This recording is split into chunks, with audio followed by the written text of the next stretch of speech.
आज की इस वीडियो में हम लोग पढ़ेंगे क्लास 11 के रसायन विज्ञान के प्रारंभिक पहले चैप्टर से, जिसका नाम है रसायन विज्ञान की मूलभूत अवधारणाएं,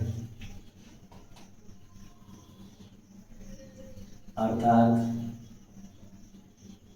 basic concept of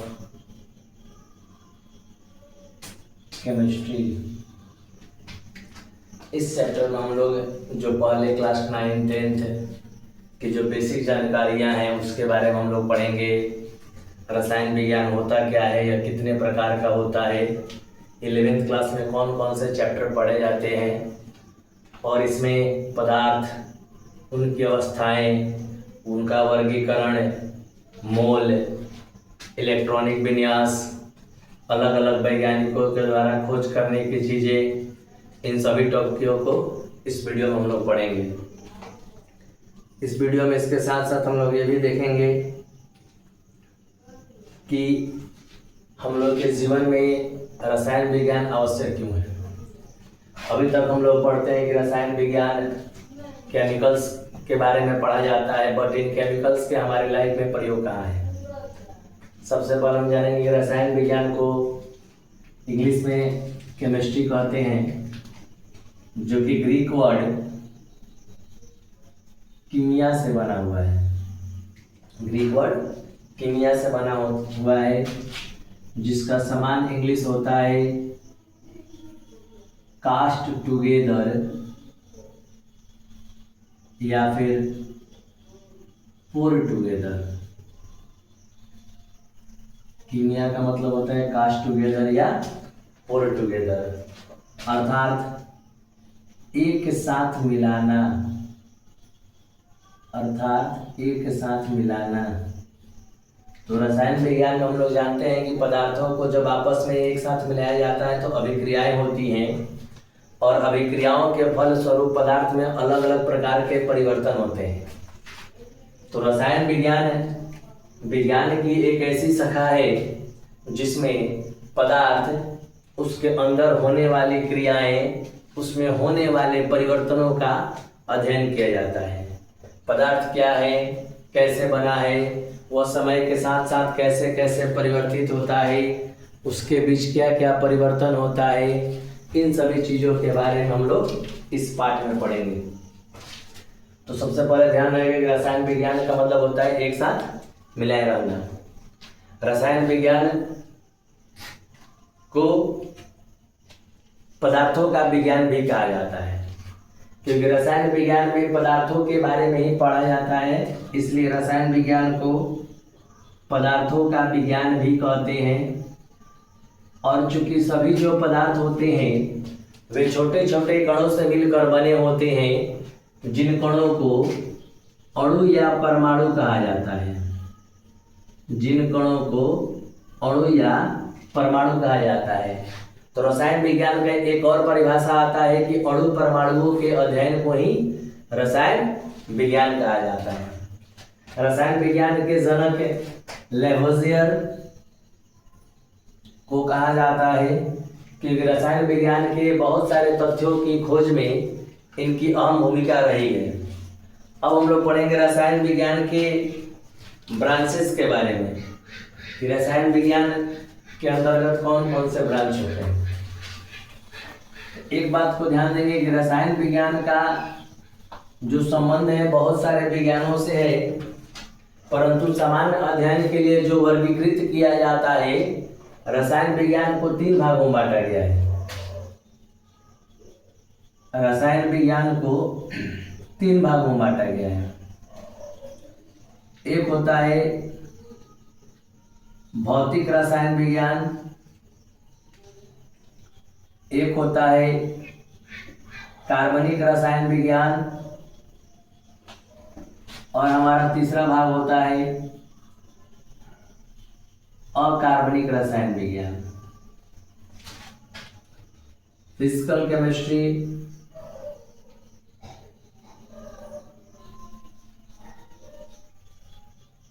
organic chemistry,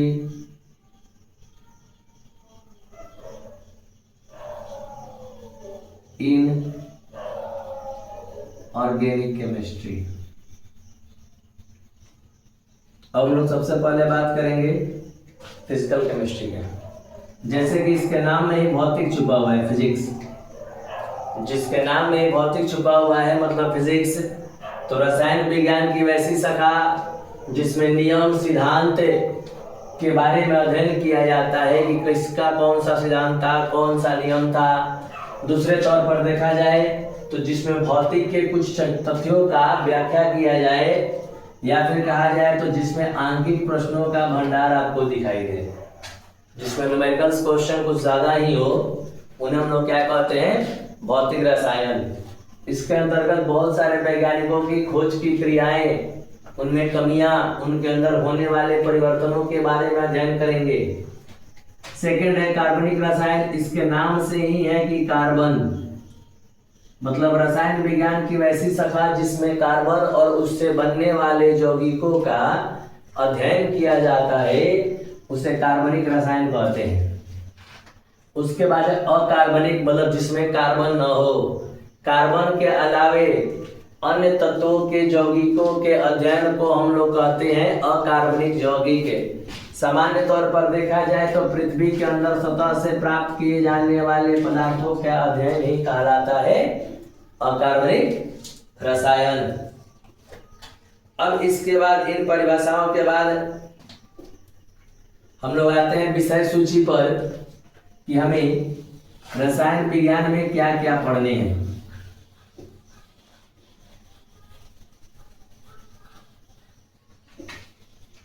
रसायन विज्ञान में पढ़े जाने वाले पाठों की सूची है। सबसे पहला जो पाठ हम लोग शुरुआत किए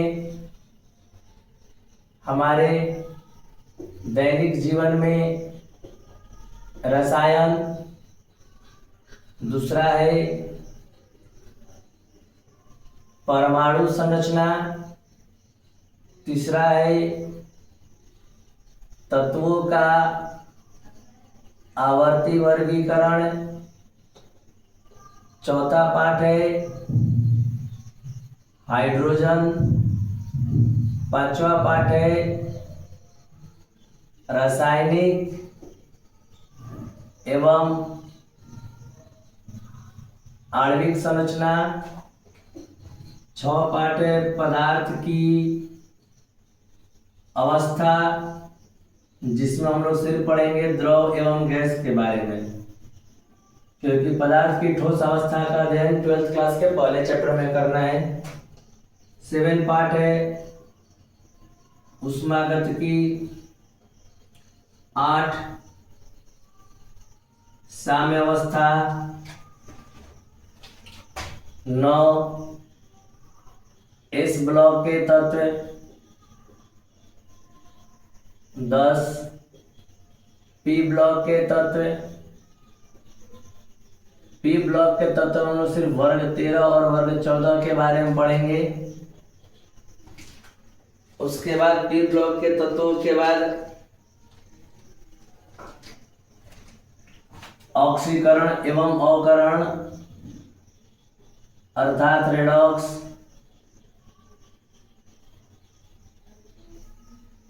12 में हम लोग शुरुआत करेंगे ऑर्गेनिक की, कार्बनिक यौगिकों का मूल अवधारणा, जिसमें बेसिक चीजों को पढ़ेंगे कि कार्बनिक यौगिक में क्या क्या कैसे कैसे होते हैं। उसके बाद हम लोग पढ़ेंगे कार्बनिक यौगिक में समाव्यता, फिर उन समाव्यताओं का नामकरण, फिर उसके बाद हम लोग पढ़ेंगे एलिसाइक्लिक एवं एरोमेटिक,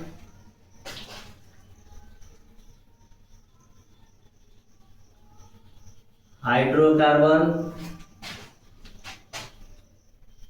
फिर पढ़ेंगे पर्यावरण रसायन। इन सभी चैप्टरों के बारे में हम लोग 11th के सिलेबस में पढ़ना है। इसके बाद हम लोग स्टार्ट करेंगे बेसिक जानकारी के साथ।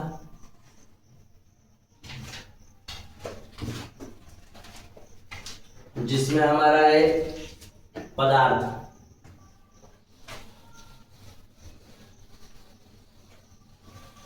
सबसे पहले शुरुआत करेंगे हम लोग पदार्थ से।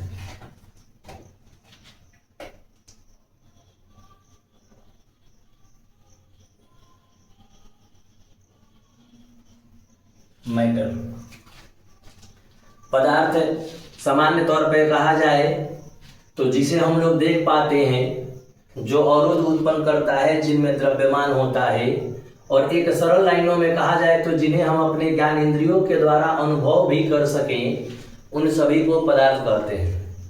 संसार की सभी वस्तुएं जो होती हैं पदार्थ होती हैं। सिर्फ हमारे जीवन के जो अनुभव फीलिंग्स होते हैं, जैसे बचपना, हंसना, रोना, जो दैनिक क्रियाएं जो होती हैं, क्रिया जो है वो पदार्थ नहीं होता। बाकी सभी जो होते हैं क्या होते हैं? पदार्थ होते हैं। पदार्थों को वर्गीकृत किया गया है सबसे पहले शुद्ध और अशुद्ध के रूप में।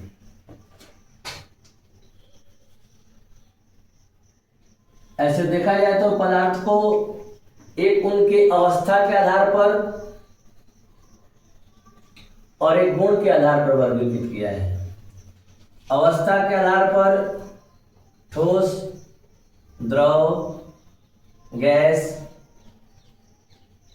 प्लाज्मा और एक होता है BAC। जबकि मूल अवस्थाएं 3 होती हैं, ये 2 डिस्कवर्ड हैं। और उनके रासायनिक गुणों के आधार पर तत्व,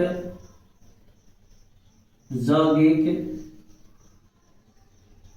और मिश्रण के रूप में बांटा गया है। ठोस पदार्थ का वर्गीकरण क्रिस्टलीय, अक्रिस्टलीय के रूप में पढ़ना है, जबकि द्रव पदार्थों को विलयन के रूप में पढ़ना है। तत्व मूलतः 2 प्रकार के होते हैं, एक धातु और एक अधातु। परंतु तीसरा भी एक प्रकार जो दोनों के गुणों को रखता है उसे उपधातु कहा जाता है। यौगिक एक होता है कार्बनिक यौगिक, दूसरा अकार्बनिक। मिश्रण की बात की जाए तो समांग और विसमांग।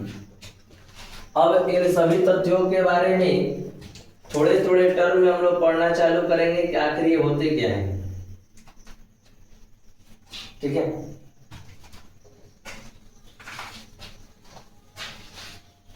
तो सबसे पहले पदार्थ के रासायनिक गुण के आधार पर उन्हें 2 भागों में बांटा गया है। एक होते हैं शुद्ध पदार्थ और एक होता है अशुद्ध पदार्थ। शुद्ध पदार्थ के अंतर्गत तत्व और यौगिक आते हैं। अशुद्ध पदार्थ के अंतर्गत मिश्रण आता है। शुद्ध पदार्थ होते क्या हैं? वैसे पदार्थ जिनमें उपस्थित अवयव सभी जगह एक समान रूप से व्यवस्थित रहते हैं, उन्हें शुद्ध पदार्थ कहते हैं। और जिनके अवयव सभी जगह अलग अलग प्रकार से पाए जाते हैं, उन्हें अशुद्ध पदार्थ कहते हैं। उसके बाद हम लोग पढ़ेंगे तत्व के बारे में। तो तत्व एक ऐसा शुद्ध पदार्थ होता है जिसके गुण सभी जगह एक समान होते हैं, जिसे कितने भी भागों में बांटा जाए तो उनसे नए पदार्थों की प्राप्ति नहीं आती है। तत्व को डिफिनेशन सिंपली डिफाइन करने के लिए कोई एक धातु का आप उदाहरण ले सकते हैं सामान्यतः, या फिर किसी भी अधातु का भी, जैसे लोहा ले लीजिए, ऑक्सीजन ले लीजिए। लोहा को हम लोग कितने भी भागों में बांट दें, उसे जब हम लोग काटते हैं तो काटने के बाद नीचे छोटे छोटे से कण दिखाई देते हैं। उस कण को भी जब हम लोग देखेंगे तो वे सभी एक बड़े से लोहे के छड़ के गुण के सारे कणों को दर्शाएंगे, जो एक लोहा का गुण होता है। किसी भी परिस्थिति में इनके गुणों में परिवर्तन नहीं आता है। तो तत्व एक ऐसा शुद्ध पदार्थ होता है जिसे कितने भी भागों में बांट देने पर नए भिन्न गुण वाले पदार्थों की प्राप्ति नहीं होती है।